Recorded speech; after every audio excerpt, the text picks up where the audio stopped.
میرے پیارے آقا صلی اللہ علیہ وسلم کے پیارے دیوانوں، ہم اور آپ اس وقت ایک ایسے مرض کے اندر گرفتار ہیں جو مرض اگر بڑھ گیا تو ایمان کی موت ہو جائے گی، اور اگر ہم نے آج اس مرض کا علاج نہ کیا تو میرے پیارے آقا صلی اللہ تعالی علیہ وسلم کے پیارے دیوانوں، نسلوں تک ایمان کو منتقل کرنا یہ مشکل ہو جائے گا۔ سب سے بڑی دولت کیا ہے؟ سب سے بڑا سرمایہ کیا ہے؟ تو اے رسول اعظم صلی اللہ علیہ وسلم کے دیوانوں، سب سے بڑا سرمایہ ایمان ہے، جس کی حفاظت کا حکم اللہ عز و جل نے زندگی کی آخری سانس تک ہمیں کرنے کا حکم عطا فرمایا۔ ایمان کوئی معمولی دولت تو نہیں، ایمان کوئی ہلکی دولت تو نہیں، اور ایمان کوئی سستی دولت تو نہیں۔ اگر روپیے کے ذریعے آپ یہاں پر بنگلہ خرید سکتے ہیں، دولت کے ذریعے یہاں کی آسائش خرید سکتے ہیں، اور اگر بہت زیادہ دولت رہی تو آپ بہت بڑا بنگلو خرید کر کسی دریا کے کنارے پر اپنی زندگی کی ساعتوں کو گزار سکتے ہیں، لیکن نہ دنیا کا کوئی بنگلو، نہ دنیا کی کوئی جگہ، نہ دنیا کے کوئی سکون کا پلیس ہمیں جنت کے مقابلے میں میسر نہیں ہو سکتا۔ جنت جنت ہی ہے، اس کا تصور دنیا کی کسی چیز سے کمپیر کر کے ہم نہیں کر سکتے۔ ہم دولت کے ذریعے دنیا کا مکان تو خرید سکتے ہیں، جنت نہیں خرید سکتے، لیکن ایمان وہ سرمایہ ہے کہ جس کے پاس یہ دولت ہوتی ہے، اس کے عوض میں اللہ عز و جل اسے کل بروز قیامت جنت کی نعمت عطا فرمائے گا۔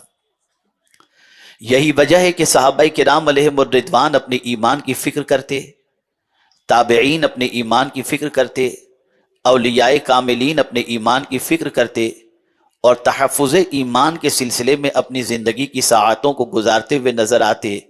لیکن آج ہماری قوم کی سچویشن یہ ہے کہ ایمان کے سلسلے میں وہ فکر جو ایک مسلمان کو ہونی چاہیے وہ قطعی طور پر نہیں ہے۔ نہ ہم اپنی اولاد کے ایمان کی فکر کرتے ہیں، نہ اپنے ایمان کی فکر کرتے ہیں، نہ معاشرے میں بسنے والے مسلمانوں کے ایمان کی فکر کرتے ہیں، اور نہ ایسے اعمال سے بچنے کی کوشش کرتے ہیں کہ جن اعمال کی بنیاد پر ہمارا ایمان ہماری زندگی سے رخصت ہو جائے۔ اے رسول اعظم صلی اللہ تعالی علیہ وسلم کے دیوانوں، آپ ذرا دیکھیں، قرآن کہتا ہے یا ایھا الذین آمنوا اتقوا اللہ حق تقاتہ ولا تموتن الا وانتم مسلمون، اے ایمان والو اللہ سے ڈرو جیسا کہ اس سے ڈرنے کا حق ہے، اور نہ مرنا مگر اس حالت میں کہ مسلمان رہو۔ تم ایمان کی حالت میں جیو اور ایمان کی حالت میں مرو، یہ تمہاری زندگی کا سب سے بڑا سرمایہ بھی ہے، اور یہ تمہاری زندگی کی سب سے بڑی سوچ بھی ہے۔ ایمان کا ٹھکانہ کون سا ہے؟ ایمان کہاں رہتا ہے؟ ایمان کی جگہ دل ہے۔ اسی لیے ایمان کے حوالے سے کہا گیا اقرار باللسان و تصدیق بالقلب۔ میرے پیارے آقا صلی اللہ علیہ وسلم کے پیارے دیوانوں، زبان سے اقرار کرنا اس چیز کا جو اللہ کے رسول صلی اللہ علیہ وسلم لے کر کے آئے، اور دل سے اس کا تصدیق کرنا، اس کا نام ہے ایمان۔ ایمان جس گھر کے اندر، جس دل کے اندر آ جائے، اس دل کو اللہ عز و جل سکون کی دولت عطا کر دیتا ہے۔ ایمان جس سینے کے اندر موجود ہو، میرے پیارے آقا صلی اللہ تعالی علیہ وسلم کے پیارے دیوانوں، اسے اللہ عز و جل دونوں جہاں کے خوف سے بے غم کر دیا کرتا ہے، بے خوف کر دونوں جہاں کے خوف سے اسے بری کر دیا کرتا ہے۔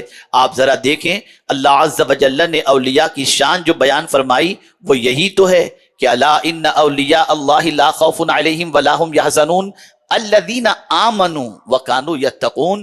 مومن اور متقی جو ہیں وہی اللہ کے ولی ہیں، اور جب اللہ ولایت عطا کر دیتا ہے تو ان کے دل سے خوف کو بھی نکال دیتا ہے اور ان کے دل سے غم کو بھی نکال دیتا ہے۔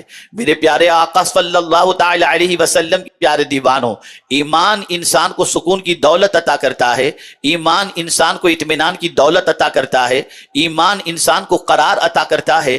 یہی وجہ ہے کہ میرے پیارے آقا صلی اللہ تعالی علیہ وسلم کے پیارے دیوانوں، جس کے سینے میں ایمان کی دولت ہوتی ہے، جب اس کا اس دنیا سے جانے کا وقت آتا ہے تو اللہ عز و جل ایسے ایمان والے اور پرہیزگار بندے کو پروردگار اس طریقے سے خطاب فرماتا ہے، یا ایتھا النفس المطمئنہ ارجعی الی ربک راضیۃ مرضیہ فادخلی فی عبادی وادخلی جنتی۔ اے نفس مطمئنہ، یہاں اطمینان کی بات ہے، مطمئن ہونے کی بات ہے۔ اے مطمئن جان، پلٹ آ اپنے رب کی طرف اس حال میں کہ تو اللہ سے راضی ہے اور تیرا مولا تجھ سے راضی ہے۔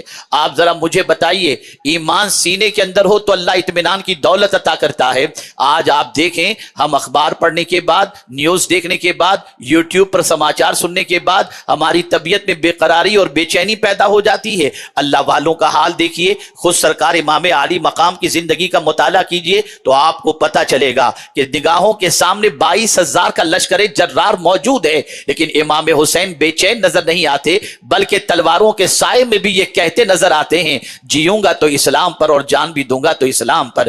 اے رسول اعظم صلی اللہ علیہ وسلم کے دیوانوں، اور پھر آپ دیکھیں یہی ایمان کی دولت امام حسین کے گھر والوں کے پاس موجود تھی، اس لیے شہیدوں کی وہاں پر شہیدوں کی قطار موجود ہونے کے باوجود بھی کسی کے ایمان میں کوئی معمولی حرف بھی نہیں آیا، نہ کوئی یزید کی پیشکش کو قبول کرتا دکھائی دیا۔ پتا چلا ایمان ہوگا تو استقامت کی دولت نصیب ہوگی، ایمان ہوگا تو طمانینت قلب کی دولت نصیب ہوگی، ایمان ہوگا تو بے خوفی کی دولت نصیب ہوگی، ایمان ہوگا تو اللہ عروج عطا کرے گا۔ اور سن لو، آج وہ لوگ جو شکایت کرتے ہیں کہ پوری دنیا میں اتنی بڑی تعداد کے اندر کلمہ پڑھنے والے ہونے کے باوجود کیا وجہ ہے؟ پیروں تلے روندے جا رہے ہیں، لوگوں کے پیروں میں آ رہے ہیں، ٹھوکروں میں آ رہے ہیں، زمینیں پیروں کے نیچے سے کھینچی جا رہی ہیں۔ تو آئیے میں آپ کو بتاؤں، قرآن نے جو کنڈیشن لگائی ہے کامیابی کے لیے، وہ کنڈیشن کیا ہے؟ تو قرآن کہتا ہے وَأَنْتُمُ الْأَعْلَوْنَ إِن كُنْتُم مُؤْمِنِينَ، غالب تم ہی رہو گے، کامیاب تم ہی رہو گے اگر تم مومن ہو۔ پتا چلا جس کے پاس کمال ایمان موجود ہو، اللہ اسے مغلوب نہیں کرتا، اسے غالب کر دیا کرتا ہے، اسے کامیاب کر دیا کرتا ہے۔ یہاں سے یہ بات واضح طور پر سمجھ میں آئی، جو ایمان قرآن ہم سے چاہ رہا ہے، جو ایمان اللہ کے رسول صلی اللہ علیہ وسلم ہم سے چاہ رہے ہیں، وہ ایمان کما حقہ ہماری زندگی میں موجود نہیں۔ اب آئیے میں آپ کو بتاؤں، ایک انسان آج کے دور میں خود کو خوش نصیب کب تصور کرتا ہے؟ جب اس کے پاس دنیا کی آسائش کے سارے سامان موجود ہوں تو وہ انسان اپنے آپ کو خوش نصیب تصور کرتا ہے۔ لیکن ایسی ساری چیزوں کی موجودگی کے باوجود اگر ایسوں کے دلوں میں جھانک کر کے دیکھیں تو بہت سارے ایسے ملیں گے جن کی زندگی میں قرار نہیں ہے، جن کی زندگی میں سکون نہیں ہے۔ میں نے کسی فٹ پاتھ پر سونے والے مزدور کو نیند کی گولی لیتے نہیں دیکھا، لیکن میں نے ہزارہ بنگلوں میں آرام کرنے والوں کو نیند کی گولی لے کر سوتے ہوئے ضرور دیکھا ہے۔ پتہ یہ چلا کہ میرے پیارے آقا صلی اللہ علیہ وسلم کے پیارے دیوانوں، خوش نصیب انسان وہ ہے جس کے دل کے اندر سکون موجود ہو، جس کے دل کے اندر قرار موجود ہو، جس کے دل کے اندر اطمینان موجود ہو، جس کے دل کے اندر ایمان کی دولت موجود ہو۔ اب آئیے، ایک ہمارا تصور ہے خوش نصیب انسان کے سلسلے میں، اور ایک حضرت فضیل بن عیاض رضی اللہ المولا تبارک و تعالی عنہ نے تصور عطا فرمایا کہ خوش نصیب کون ہے، تاکہ آپ محسوس کر سکیں۔ حضرت فضیل کوئی معمولی آدمی کا نام نہیں ہے، وقت کے عظیم محدث، مسجد نبوی شریف میں درس حدیث دینے والے، اور وقت کے ولی کامل کہ جب وہ اس دنیا سے تشریف لے گئے تو لوگ پکار اٹھے کہ فضیل بن عیاض نہیں گئے، آج اللہ کا خوف اس دنیا سے چلا گیا۔ وہ اتنے عظیم ولی کامل تھے۔ آئیے وہ کیا فرماتے ہیں خوش بخت اور بدبخت کے حوالے سے۔ آج ہمیں دیکھنا ہے ان کے قول کی روشنی کے اندر کہ ہم کون ہیں، ہم خوش بخت ہیں یا نہیں ہیں۔ آئیے میں آپ کو بتاؤں، حضرت فضیل بن عیاض رضی اللہ تعالی عنہ فرماتے ہیں کہ 5 چیزیں بدبختی کی علامت ہیں۔ اگر کوئی شخص ان 5 چیزوں کے اندر گرفتار ہے تو اسے سمجھ لینا چاہیے کہ وہ خوش نصیب نہیں ہے۔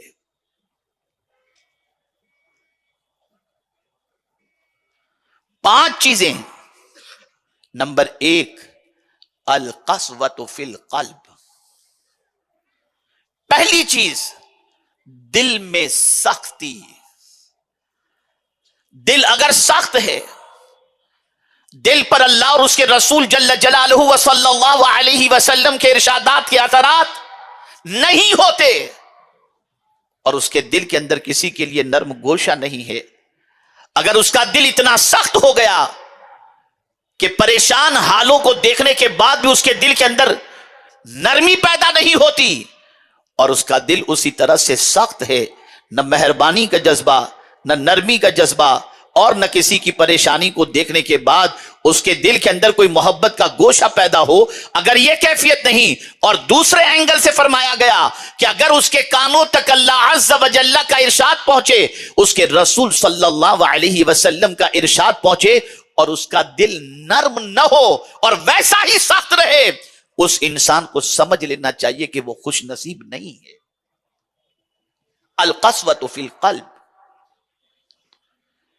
میرے پیارے آقا صلی اللہ تعالی علیہ وسلم کے پیارے دیوانوں،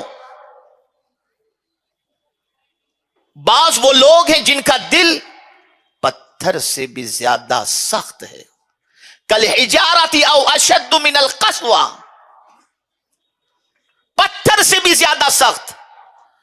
پتھر بھی تھوڑا سا نرم ہوتا ہے،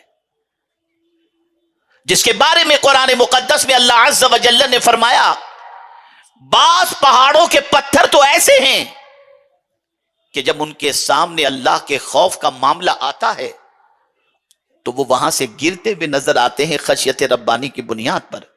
اور آپ جو پہاڑوں سے پانی کے چشمے جاری دیکھتے ہیں، یہ پہاڑوں سے نکلنے والا پانی کا چشمہ در حقیقت یہ اس کے آنسو ہوا کرتے ہیں۔ اے رسول اعظم صلی اللہ تعالی علیہ وسلم کے پیارے دیوانوں، آج مسلمانوں کی سچویشن یہ ہے کہ ہر جمعہ کو مساجد سے علماء خطاب فرما رہے ہیں، بڑے بڑے جلسوں کے اندر اللہ اور اس کے رسول کے ارشادات ان کی سماعتوں کے حوالے کیے جا رہے ہیں، لیکن جب مسلمانوں کی زندگی کے اندر تبدیلی کے پرسنٹیج کا جائزہ لیتے ہیں تو ہماری عقلیں دنگ رہ جاتی ہیں کہ مسلمانوں کی زندگی کی تبدیلی کا پرسنٹیج 1% بھی شاید کہیں نظر آئے۔ وجہ کیا ہے؟ ان کا دل سخت ہو گیا۔ وجہ کیا ہے؟ ان کا دل قساوت قلب جس کو کہتے ہیں اس کا وہ شکار ہو گیا۔ لیکن اسلام صرف یہ نہیں ہے کہ مرض بتا دے، بلکہ اسلام مرض کا علاج بھی بتاتا ہے کہ اگر کسی کا دل سخت ہو چکا ہے، اتنا سخت کہ اللہ اور اس کے رسول کی باتوں کے اثرات اس کے دل پر نہیں ہوتے، تو آپ جانتے ہیں، ذرا صحابہ کی سیرت کا مطالعہ کرو، ان کی حیات تجربہ کا مطالعہ کرو تو آپ کو پتا چلے گا جب کبھی کسی صحابی کے دل کے اندر صحابی سختی محسوس کرتے تو بارگاہ رسول صلی اللہ علیہ وسلم میں حاضر آتے اور عرض کرتے، یا رسول اللہ صلی اللہ تعالی علیہ وسلم، ہمارا دل سخت ہو چکا ہے، کوئی نسخہ ہو تو عطا فرمائیں تاکہ دل نرم ہو جائے۔ پیغمبر رحمت صلی اللہ علیہ وسلم کی بارگاہ میں ایک صحابی حاضر ہوئے اور عرض کرنے لگے، سرکار میرا دل سخت ہو چکا ہے، کوئی علاج بتائیں۔ تو رحمت عالم صلی اللہ علیہ وسلم نے فرمایا، یتیم کے سر پر اپنا ہاتھ پھیرو، اللہ تمہارے دل کو نرم بنا دے گا۔ میرے پیارے آقا صلی اللہ علیہ وسلم کے پیارے دیوانوں، جو دل نرم ہوتا ہے وہ اللہ کو بڑا پسند ہوتا ہے۔ اور میں آپ کو بتاؤں، ایمان ہمارے دل کے اندر زندہ ہے اور ہماری روح زندہ ہے، اس کو بھی پہچاننے کا ایک طریقہ صوفیاء کرام نے بتایا۔ ارشاد فرماتے ہیں، کسی کا غم اگر تمہاری آنکھوں کو نم کر دے تو سمجھ لینا کہ تمہارا ایمان بھی زندہ ہے اور تمہاری روح بھی زندہ ہے۔